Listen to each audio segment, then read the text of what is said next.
What's going on, Philadelphia Eagles fans? It's your boy Philly Day One, and I got a little bit of a dilemma after watching Twitter.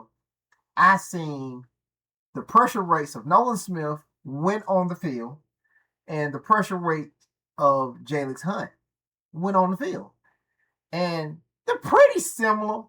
It depends on what kind of player you want. So I got a question for y'all after we break that down. Going in to the video, stay tuned. Uh, I'll tell you in the video. But Quinyon Mitchell was not brought. No, he was brought up. He was brought up very, very low on the top 10 corners going into 2026. Him and Cooper DeJean were pretty low, and um, these guys still have yet to allow a touchdown. So I want to give out. I want to do a little rant about why my corners are so low. I can understand some of the reason for why Quinyon Mitchell is so low. I don't understand none of the reason for why Cooper DeJean is so low. But that's for another video. Howie Roseman strikes fear in the NFL. We're like NFL wide. There's guys who's actually come out to say when Howie Roseman comes across to their ID, they got to make sure everything's aligned. They think twice, they think three times about making a move with Howie Roseman, which we seen in the year we was trying to get Jahai Campbell. We saw, you know, guys not take Howie Roseman's call, not even want to hear him out, because they think that he gonna get one over on them. I like to hear that, man. I like to hear that, man. Most people, a lot of people be slipping up, but it might get to a point that, man, maybe Howard Roseman biggest superpower might be his biggest downfall. We're gonna talk about that. Lastly, Jalen Hurts was taken up by Darius Slay. Like people were asking, how much pressure was Jalen Hurts under this year to perform well? And Darius Slay was like, man, he gonna get it done. I got something, man, I got to say about the pressure or what people are saying that Jalen Hurts supposed to have going into this season. Is he on the hot seat and all this stuff? Like, I got something I want to say about this in the video. So y'all stay tuned, man, and let's get into it. Yeah, I done fell so many times, but I got back up. I've been drugged through the mud, like it ain't been enough. I'm still going, still going, still going, still going, still going, still going, still going, still going. And I done felt so much pain that I wanna give up, but I just can't stop now, cause I've been through too much. I'm still going, still going, still going, still going, still going, still going, still going, still going.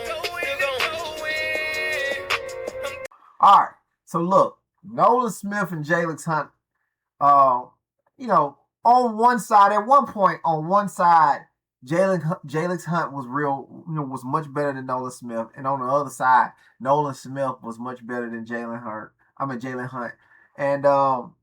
I'm sorry, and now these guys, somebody gonna be backing up Jonathan Renard,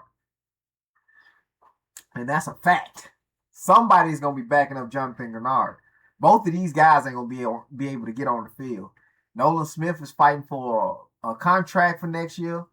Jalen Hunt not really fighting for a contract, but he's just been good every year. Every year he's been better. So my question is, who would you rather have? I like, from what we've seen of Nolan Smith, when he's really good, he's really good. He's really good. And Jalen Hunt, almost every year, he's steadily getting better. I mean, it's all about who you want.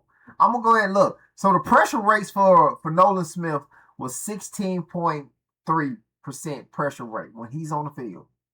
And the pressure rates for Jalen Hunt is 17.3% when he's on the field. Who would you rather have? Like, it's coming time. Like, next year is probably the time when we kind of got to decide who we rather have. If Nolan Smith ball out this year, do you go with Jalen Hunt or I mean, do you go with Nolan Smith? But if if even if he still balls out next year, Jalen Hunt gets better every year. It's kind of like what you want to do, man. I mean, I don't know. Now let me know what y'all think, and in the comments, y'all let me know what you think, and we can kind of go back and forth about that. Quinyon Mitchell. Quinyon Mitchell is not getting I guess the respect he deserved. And I honestly, if y'all see me, if y'all listen to my videos, I'm very upfront about this. If you're a Philadelphia Eagles fan, you kind of know this. We don't really get a lot of credit. Like our players don't get a lot of credit, probably because of the fans or whatever. And especially with Pro Bowls. Pro Bowls, they like you got to be nasty. Like Fletcher Cox was supposed to be a Pro Bowler at least 2 years, and he missed those 2 years probably because the other players didn't like the fans. So I it's almost automatic that you don't get the credit you deserve while playing in Philly. But Darius Slay made a really good point for why Quinyon Mitchell might not be first, but he got to be somewhere around like third. I don't think there's two other corners better than him. So at 4, as you know, is my guy, one of my favorites, my little brother, Quinyon Mitchell. Yeah. That's my dude. That's my dude, man. He has great ball production in the playoffs, but regular season, he gonna start catching them, man. I'm telling you, he's gonna catch them. But in the playoffs, he's doing it very well, man. Holding his own, all pro this year, so I'm proud of him. So he at top 4. My 5th one, I'm going Trent McDuffie. Okay. The only corner that I'll let people get away with is Patrick Surtain. That's the only corner that I'll let people get away with saying is better than Quinyon Mitchell, because Patrick Surtain and then Patrick Surtain is kind of iffy because AJ Brown was giving him work until they went to his zone. When they went into his zone, he got a little more help, but AJ Brown was giving him big time work. Quinyon Mitchell don't have problems with AJ Brown like that. I don't know if they're gonna play Quinyon Mitchell in the preseason, but he's gonna probably get some reps against him when the Patriots come to Philly to do the dual practicing. But Quinyon Mitchell don't really get no work from nobody. You know what I'm saying? He got a little bit of work from Cortland Sutton, but it wasn't nothing big. Maybe 30 something yards. Yeah, probably 30 yards. That ain't big. No touchdowns. So they got to stop playing with my boy Quinyon Mitchell, bro. Howie Roseman striking fear in every other GM in the NFL. And I think this is the GM for the Green Bay Packers. And he goes off on record to say that he got to make sure he get his stuff together before he started talking to Howie Roseman.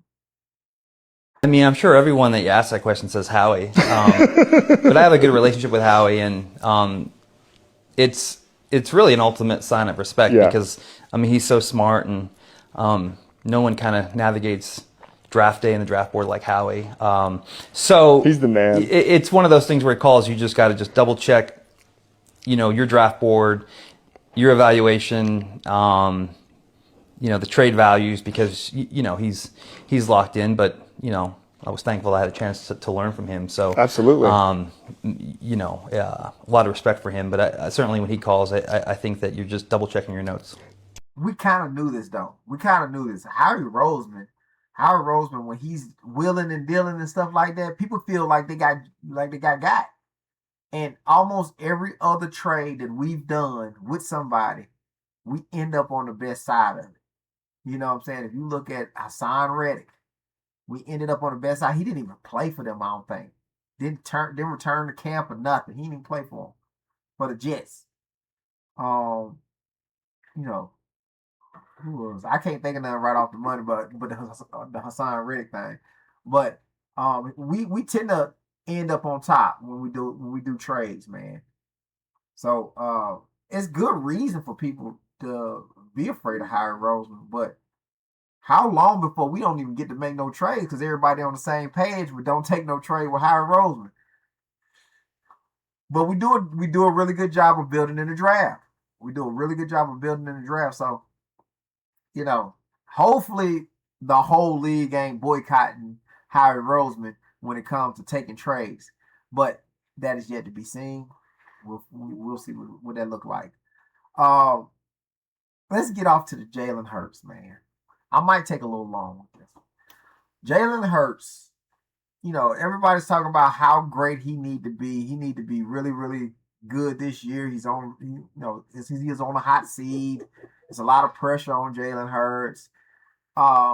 With him coming into another offensive coordinator. Darius Slay had this to say. Jalen Hurts in the passing game. And Slay, you talked about being in that locker room. So much from the outside, us as analysts, right. We have so much to say about Jalen Hurts. Super Bowl MVP, an unbelievable career so far. They're going to get back to quarterback under center, play action, throwing the ball over the middle. Is that something that you believe Jalen Hurts can thrive in under new coordinator Sean Mannion? That's a goal for him. One thing I know about Hurts, he's been having different coordinators for the whole career, so he's very good at adjusting. But one thing Hurts, he's going to find a way to make him comfortable.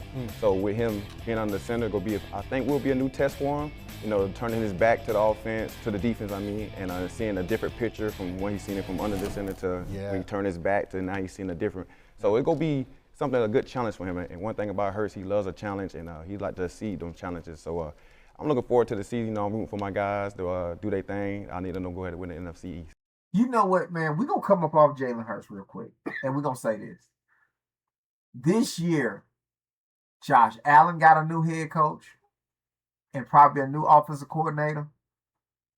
Lamar Jackson got a new head coach and probably a new offensive coordinator. Let's see how these boys, they got pressure. Let's see how y'all do in a new offense. We seen what Jalen Hurts look like in multiple offenses. Let's see what they look like in another offense. Brand new offense. You got to learn the scheme. Jalen Hurts is throwing workouts with his tight ends, his quarterbacks, his running backs, his wide receivers. He's hosting these stuff, trying to get up to speed. You don't see nobody else doing that. You don't see nobody like. I promise you, it's gonna look a little different this year with the Josh Allens and the Lamar Jacksons. Watch, it's gonna look a little different. Everybody talking about how great Jalen need to be with the new offensive coordinator. Nobody's talking about how good Josh Allen and Lamar Jackson need to be with their new offensive coordinator. See, with them, they got pressure. They really got pressure. If we talking about A.J. Brown leaving, Drake Mays is the one with pressure. You just came from the Super Bowl. You got to win one this year, or it was a bust. You ain't got AJ for nothing. So I think there's always pressure for him to perform. He's in Philadelphia. There's always pressure for him to perform. But on the amount of pressure y'all think that's coming with, I don't believe that. He'll do well. If he does like maybe a quarter better than he did last season, that's a win. It's a brand new offense. First time caller. I just think it's too much. It's too much. That is all I got, man. Like, comment, subscribe. Turn those post notifications on so y'all don't miss no video. And we out. Let's go, Birds.